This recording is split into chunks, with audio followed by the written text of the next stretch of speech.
Cerita novel Kaisar Penentang Langit. Selamat menyimak dan menikmati. Bab 2957.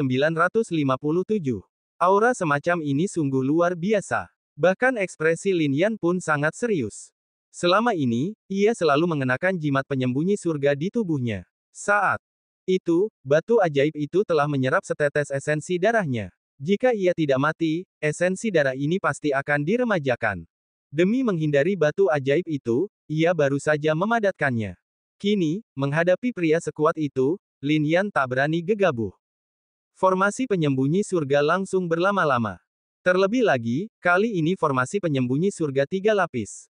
Ia hanya maju selangkah. Sedangkan Zilan, ia tak berani membawanya, jadi ia membentuk formasi di sekelilingnya dan menyelimutinya. Wus! Lin Yan bergerak, dan tubuh reinkarnasinya pun ikut terekspos, mengendalikan kekuatan kehampaan hingga batas maksimal. Bahkan jimat penyembunyi surga pun berkelebat, mengendalikan situasi dunia di sini. Dalam situasi ini, Lin Yan baru saja mendekati kehampaan. Di dalam kehampaan ini, banyak sosok berkumpul. Mereka semua adalah orang-orang kuat yang luar biasa, dan mereka begitu berkabut sehingga penampilan asli mereka tidak dapat dilihat. Ada formasi di sekitar, membuat suara mereka tidak dapat didengar. Namun, Lin Yan memusatkan pikirannya dan akhirnya melewati 2 lapisan formasi, dan kemudian menggunakan teknik pembunuhan abadi untuk semakin dekat, tetapi dia tidak berani memasuki lapisan formasi terakhir. Tetapi di sini, dia hampir tidak bisa mendengar suara di dalam. Perang Yuanling adalah perang bagi umat manusia untuk menguji para jenius. Kita harus mengirim orang kuat untuk memeriksa kekuatan umat manusia. Itu benar, kita harus tahu tingkat apa yang telah dicapai para jenius umat manusia. Jika ini tidak terjadi di era ini, di mana ras kita akan ditempatkan? Kedua orang kuat itu berbicara. Mengapa tidak membunuh para jenius teratas umat manusia dalam perang Yuanling? Pada saat ini, orang kuat lain juga berbicara. Mendengar ini, ada keheningan di segala arah. Umat manusia, bagaimanapun juga, memiliki orang-orang kuat. Jika kita bertindak terlalu banyak, kemarahan orang-orang kuat umat manusia juga akan menyebabkan kerugian besar bagi kita. Sekarang bukan saatnya kita melawan orang-orang kuat umat manusia. Di era agung, ini hanyalah pertarungan para jenius. Namun semua orang berharap bahwa mungkin 10 tahun kemudian, atau 20 tahun kemudian, ketika para jenius semakin berkurang dan jumlahnya semakin sedikit, semuanya akan terungkap. Pada saat itu, setiap klan akan memperebutkan kejeniusan mereka sendiri. Pemenangnya akan bereinkarnasi dan melangkah ke puncak semua klan. Yang kalah akan mati tanpa tempat pemakaman dan tidak akan pernah punya kesempatan untuk bangkit.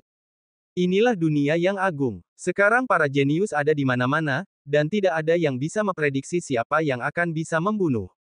Siapa bilang kita harus melawan mereka? Di dunia, ada rune yang dapat menyembunyikan napas. Jika kita bekerja sama untuk memadatkan rune dan senjata mereka, orang itu dapat menipu orang-orang kuat umat manusia seperti halnya umat manusia.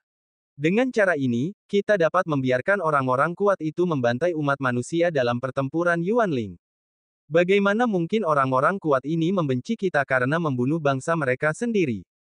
Orang kuat ini berbicara. Hal ini membuat orang-orang kuat lainnya saling memandang dengan mata berapi-api. Benarkah ada rune seperti itu di dunia? Ya, rune apa ini? Rune penyembunyi langit. Setelah kata-kata ini terucap, pupil mata Lin Yan tiba-tiba mengecil. Ada 9 jilid kitab surgawi di dunia, tetapi 9 jilid kitab surgawi ini sangat misterius, dan kini tak seorang pun tahu di mana keberadaannya. Dahulu kala, ada 9 suku yang menjaga kitab surgawi ini. Di antara mereka, suku Menara menjaga kitab surgawi teknik mata langit, tetapi sayangnya kitab tersebut telah lama menghilang, dan kini hanya ada sedikit orang di suku Menara. Bahkan keturunan klan Menara pun sudah lama berhenti berlatih. Selain itu, ada juga sebuah buku surgawi, tetapi sayang sekali tidak ada yang tahu namanya, tetapi buku itu berisi seni menyembunyikan langit. Namun, seni ini telah lama hilang, tetapi jimat penyembunyi langit tercatat dalam sebuah buku kuno. Saya telah memahaminya selama 300.000 tahun, dan akhirnya saya mendapatkan sesuatu. Suara pria kuat ini jatuh, membuat banyak pria kuat berkonsentrasi. Berdengung. Saat berikutnya, cahaya menyala di sini. Waktu setengah batang dupa telah habis, dan kita harus pindah ke tempat berikutnya. Seorang pria kuat berkata. Kemudian para pria kuat ini langsung meninggalkan tempat ini dan melanjutkan percakapan di tempat lain. Lin Yan mengerutkan kening, orang-orang ini benar-benar berhati-hati. Setiap setengah batang dupa, mereka berpindah tempat. Khawatir masalah ini akan bocor dan diketahui orang lain. Sekarang, saya tidak tahu kemana mereka telah pindah. Perang Yuanling. Alis Lin Yan berkerut. Menyakiti umat manusia. Ada rasa dingin di mata Lin Yan. Wus. Detik berikutnya, sosoknya bergerak dan langsung kembali ke posisi semula. Zilan pun terbangun. Ia tidak tahu apa yang baru saja terjadi. Bas. Pada saat ini, beberapa sinar cahaya memancar. Tanda, Kaisar, Langit. Lin Yan menatap sinar cahaya itu dan berkata.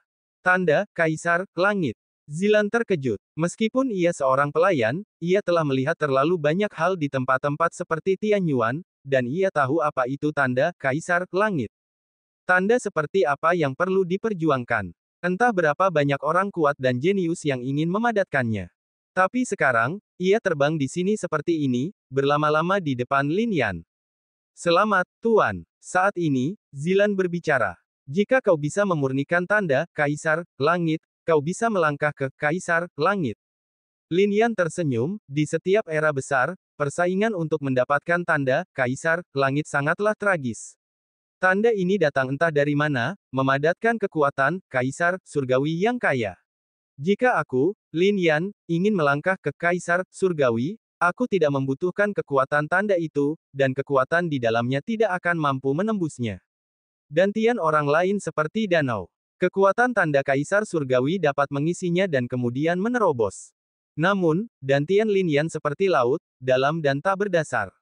Bahkan jika tanda Kaisar Surgawi ini dipadatkan, tetap saja sulit untuk ditembus. Namun, Lin Yan memusatkan pikirannya dan tiba-tiba meraihnya. Bang, bang, bang. Tanda seru. Di sini, ada 9 tanda Kaisar Surgawi, semuanya runtuh. Kemudian, seberkas cahaya mengalir turun dari tanda itu. Aku ingin memadatkan makna sejati Kaisar Surgawi. Zilan tercengang. Bahkan jika ada orang kuat yang melihat pemandangan ini, mereka pasti akan terkejut. Menghancurkan tanda Kaisar Surgawi hingga berkeping-keping. Kekuatan macam apa ini? Terlebih lagi, yang paling menakutkan adalah Lin Yan baru berada di puncak Kaisar Surgawi kuasi, belum mencapai tingkat Kaisar Surgawi, tetapi ia ingin memadatkan makna sejati Kaisar Surgawi. Ini jarang terjadi sepanjang masa. Lin Yan duduk bersila, dan cahaya dari 9 tanda Kaisar Surgawi menyelimuti Lin Yan. Lin Yan merasakan kekuatan paling murni dari Kaisar Surgawi. Karena tanda Kaisar Surgawi ini tidak memungkinkannya untuk menerobos, ia memaksakan diri untuk memadatkan makna sejati dari Kaisar Surgawi. Waktu berlalu dengan lambat. Setelah seharian penuh, mata Lin Yan akhirnya terbuka, bersinar terang. Selama seharian ini, ia telah merasakan 9 tanda Kaisar Surgawi sebenarnya berbeda. Saya khawatir setiap tanda Kaisar Surgawi di dunia mengandung misteri yang berbeda. Tercatat dalam kitab-kitab kuno bahwa tanda Kaisar Surgawi akan mencari sang guru, mencari bakat-bakat dunia untuk selamanya, dan ada juga 9 tanda Kaisar Surgawi tertua di dunia. Zilan berada di samping, bergumam. Seketika, ia melihat 9 sinar cahaya itu, dan teringat sebuah legenda yang beredar di klannya.